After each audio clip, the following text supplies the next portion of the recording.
All right, in this video, we're gonna explore Kotlin Multiplatform. I'm migrating my site DZ Haven from Node, JavaScript, TypeScript into Vertx and Kotlin. Now, the issue here is I have a fair amount of code sharing going on in my existing application. So, because everything is JavaScript, so I'm obviously going to be missing that. So what I discovered with Kotlin is they have this sort of newish multi-platform capability, which is taking the same code and being able to either compile it or transpile it to multiple destination platforms. So I've been investigating that, and I'm going to use it to reuse some of the data models, reuse maybe utility functions, helper functions, validation functions, stuff like that. You can't really, do GUI code with this. It's not what it's intended to be used for. Okay, so I investigated this thing. It's very raw. It's extremely difficult to configure. And I'm hoping that this video will at least reduce some of the pain points that you experience. I doubt that it'll eliminate all of them, but regardless, let me show you how I did it. So we're going to add a module. It's going to be a Gradle Kotlin Multiplatform. I tried using Kotlin Multiplatform library. I was getting some errors about a pre-existing link. So I think it was probably some conflict with the base project. But anyway, you pick it. I'm going to name mine shared.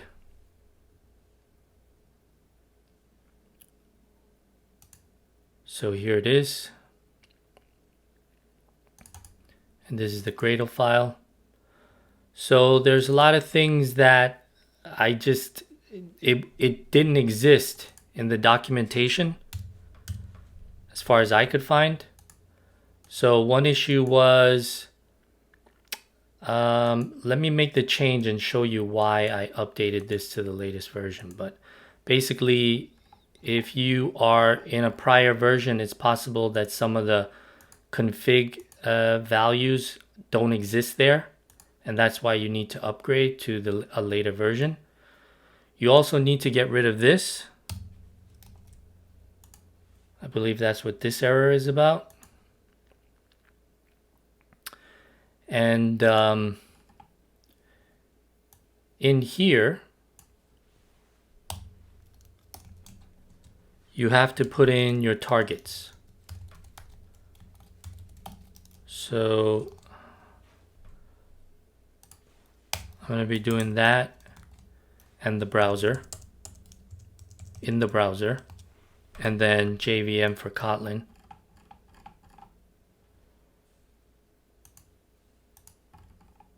Let's see if I'm missing something here. You also have to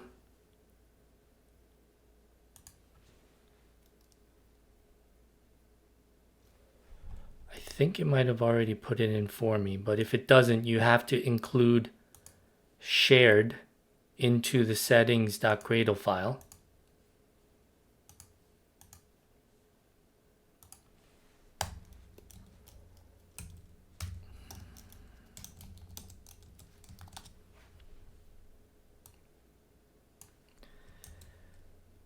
You also have to put in the Kotlin libraries that each platform will depend on.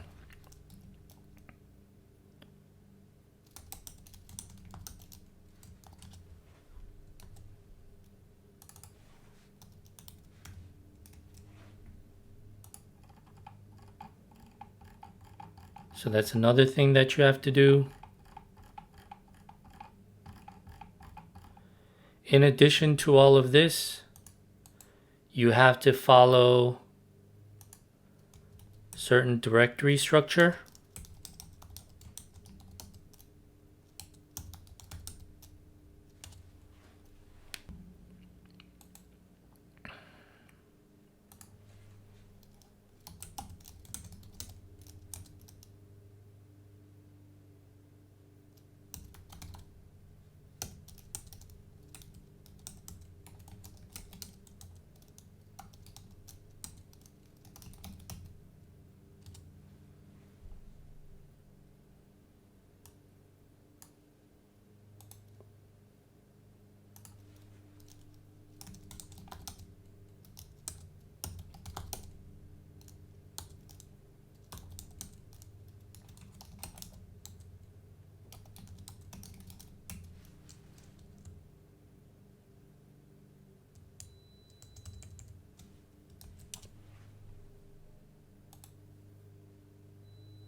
So the first thing that I want to do is I want to create some shared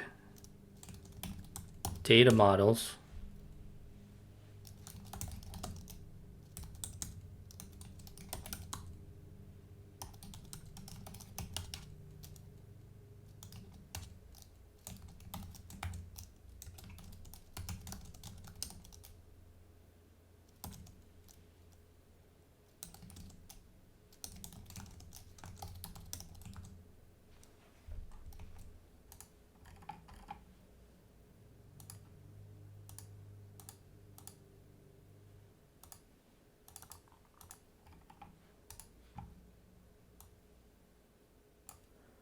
Since I'm going to be replacing these,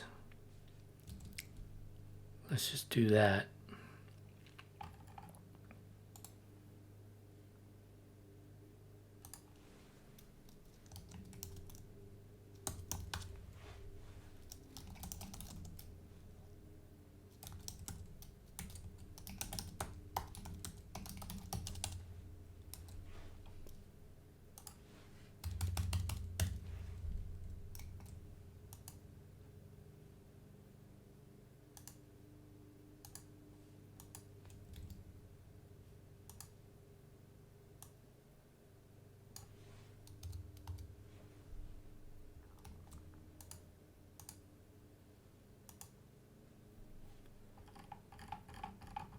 Okay.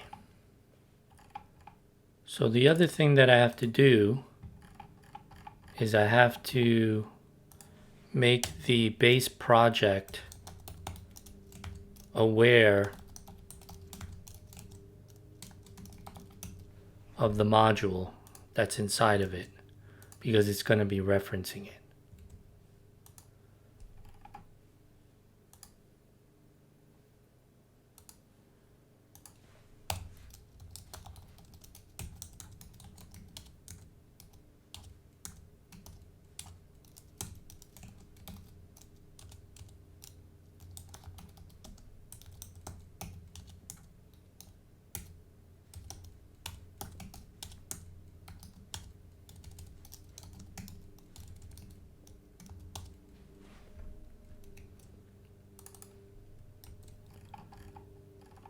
So we're going to replace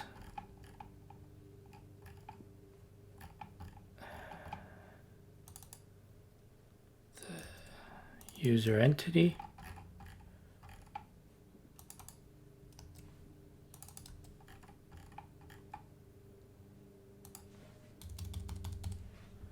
We're going to replace the task.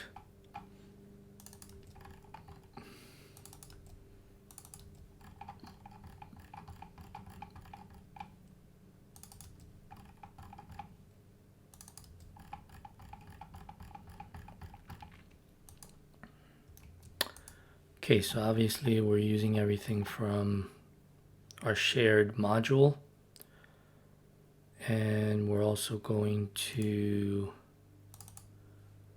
update this.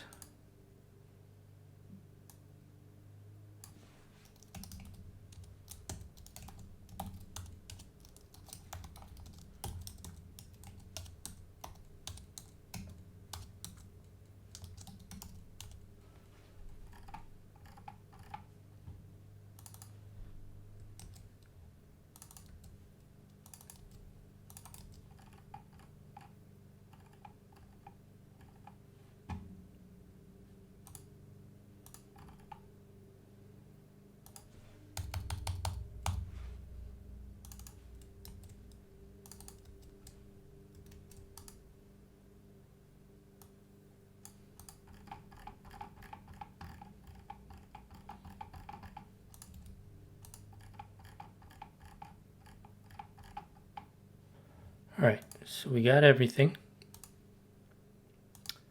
Now, in addition to syncing up at the project level, in order to see our emitted JavaScript and the JVM classes, we have to assemble the shared module.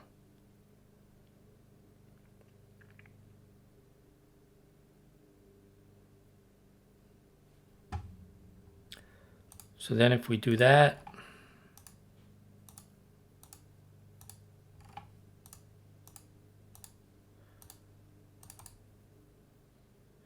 we see our data classes.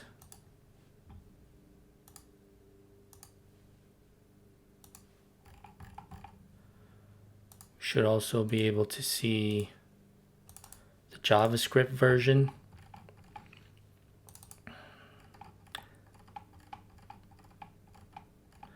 They're just functional classes.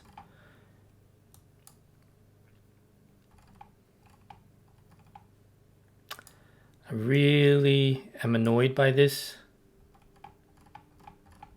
because it requires that I do extra work after I import these in and, you know, update the names or whatever. I really don't understand why they do that. I mean, there must be some reason, but it's kind of, those names are kind of ridiculous. They should have figured something out, in my opinion. So then on top of that, when you start using this file, the outputted shared code, you also need this, which is the standard library in Kotlin form, to be preloaded. I think this is a terrible design. I don't understand why they would do this.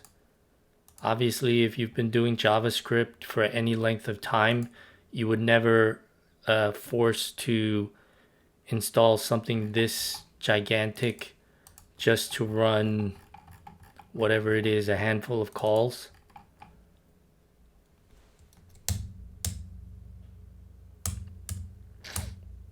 Two-string hash code. I mean, they should have come up with a better way of doing this. Modularize it so that only the bits and pieces that are needed will actually have to be installed. So anyway, if we run this, so it does run, and this one is already running.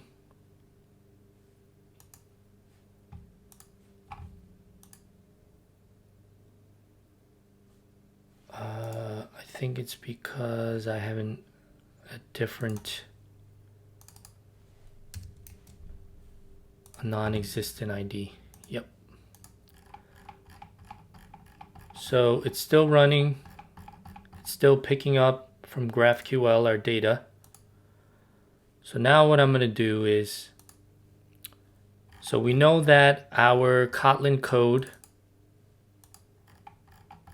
is working and picking up our data models. So now I want to share, or I want to install this code into the JavaScript side. So if we go to the Finder, field in Finder, then we'll share these two. For now, for demo purposes, I'm not gonna try and make this production quality. Like I already said, I'm not happy with the way they did things, but for now, just for demo purposes, let's just get this going.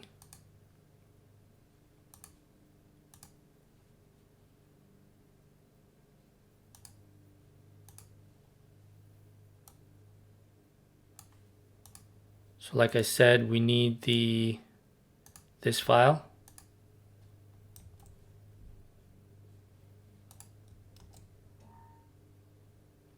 So I'm going to add that in there.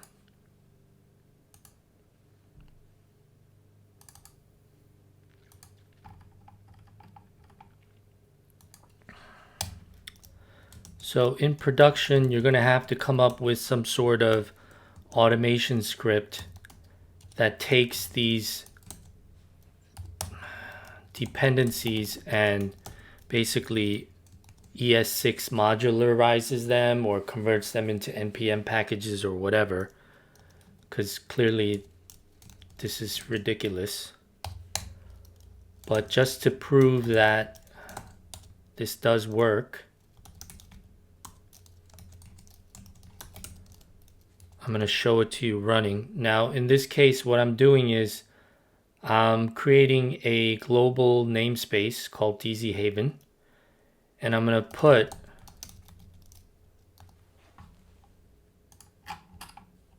this returned object into there. And where that starts is with this.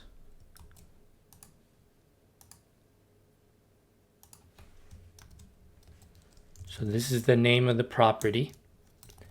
After that, it's com, DZ Haven, GQL, shared, and then the rest of the classes.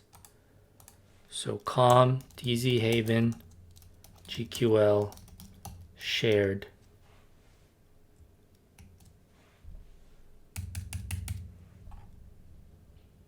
And then in here, we can get the actual classes. Now, I'm using TypeScript. So if we just try to use this, for example, I want to overwrite this so that I could just take it from this Kotlin model. So if I tried to do this, it doesn't recognize it. So what we have to do instead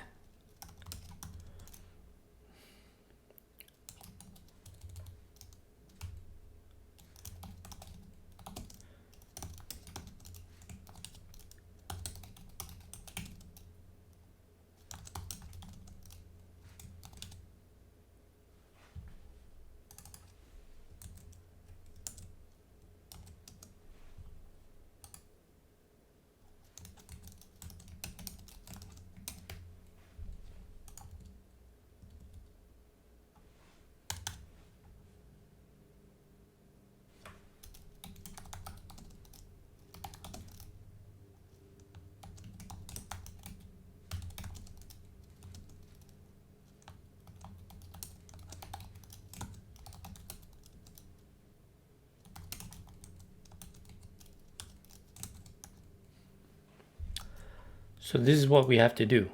First, we have to declare a global interface for the window type, which already exists, but we have to append this guy onto it. And since TypeScript only cares about the shape of a type, not the name of a type, it will not overwrite the window type. It will just append this property to it. So once we have that done, we use this utility class to return an actual type of this. So so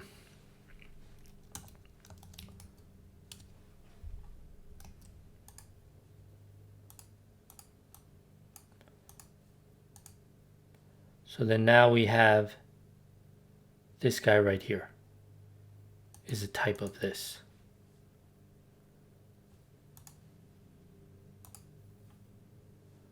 So then we have to go into the various places where this is being instantiated or imported, that is, and then we have to grab them.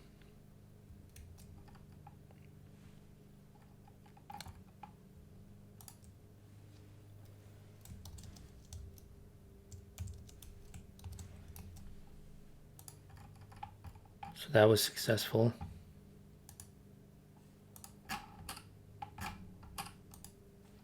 And we're not actually using a data model for the user. If I was, then I would convert that as well. But we're not, but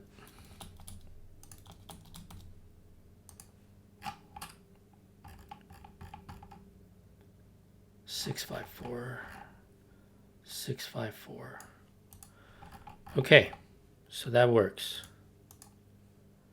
So now, another feature of this Kotlin multi-platform is that it allows you to share platform-specific calls. So you have a single interface basically, and then you create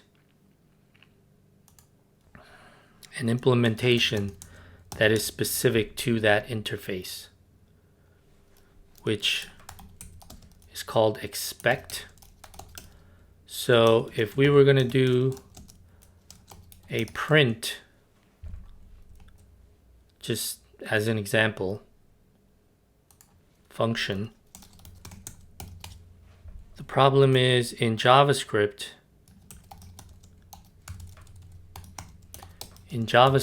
it is using console.log.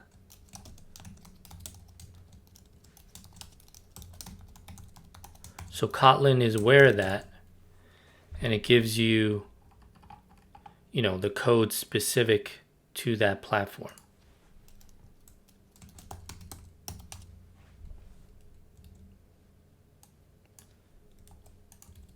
So in the case of the JVM, it's going to be print line.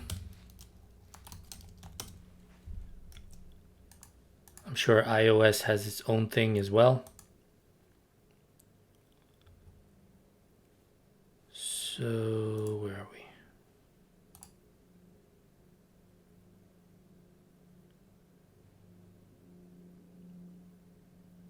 So then, like I said before, in order to get these guys updated,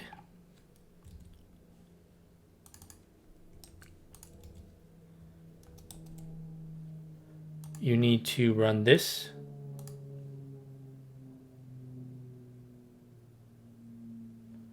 Right? So now we have our update. And again, we have our bizarre uniqueified function name. Like I said, this thing is very raw and very annoying at the current time. But, there's workarounds for most of this stuff. So for now, we can just use it. I'll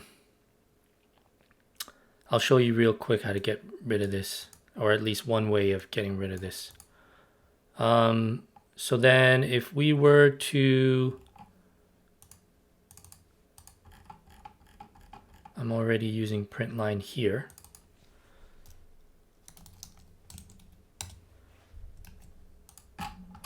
So as you can see,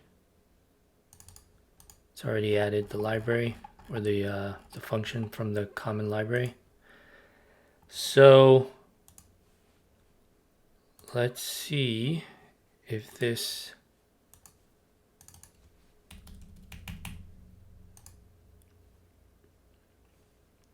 and there it is, and there it is. So now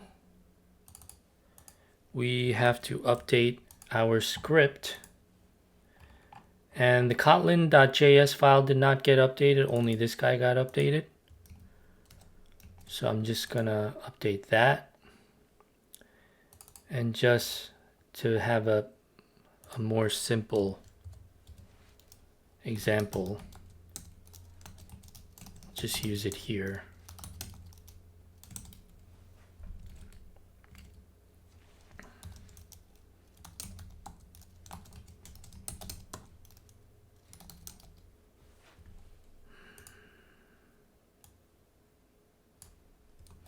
I'm really hoping that they fix all these issues, because quite frankly, this is terrible.